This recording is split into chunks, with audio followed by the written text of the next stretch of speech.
বাংলাদেশের শহরাঞ্চলে বছরে ৪ মিলিয়ন টন খাদ্য বর্জ্য উৎপাদন হয় আর এ থেকে ১০ million ton carbon die oxide এবং ৩ মিলিয়ন টন মিথেন গ্যাস নির্গত হয়, যা পরিবেশের জন্য খুবই ক্ষতিকর। সকালে বিশ্ব সাহিত্য কেন্দ্রে খাদ্য বর্জ্য নিয়ে consumers association of Bangladesh cab আয়োজিত এক সেমিনারে এসব তথ্য জানান বক্তারা। তারা বলেন, বিশ্বে একদিকে খাদ্য সংকট, অন্যদিকে খাদ্যের অপচয়ের কারণে দিন দিন বাড়ছে খাদ্য বর্জ্য, যা পরিবেশের জন্য ঝুঁকিপূর্ণ। তাই টেকসই উন্নয়নের লক্ষ্যমাত্রা অর্জনের জন্য খাদ্য বর্জ্য হ্রাস করতে যথাযথ উদ্যোগ নেওয়ার দাবি তাদের।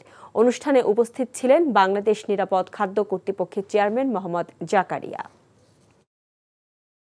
টাকা চুরির জন্য যদি আমার গলায় জুতার মালা পরাইতে হয়, তাহলে আমার শালীর সাথে প্রতারণা করার জন্য তোর ফাঁসি হবে।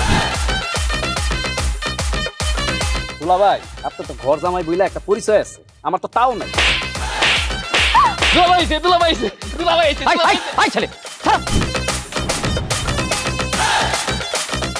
রাজনৈতিক ফ্যামিলির মেয়ে হয়ে ওই কাজ করবে। যারে পাবো আরে পিটাবো, রক্তের নেশায় ধরতে, রক্তের নেশায়, কাঁচা রক্তের নেশায় ধরতে। তোমার এই পলিটিক্স আমার বাম পকেটে থাকে। পাকুতের বউরে ঝামেলা পাকাই। এই বেটাই, আমি তখন বিয়ে করিনি। দুইটার আমি গুলি করে মারু। মাসুদরা কোনোদিন ভালো হয় না। আপনার পোশাক দেখে কিন্তু আপনার তালুকদার বংশের লোক মনে হয় না আব্বা, আপনার মনে হয় যে আপনি ফকির বংশের লোক।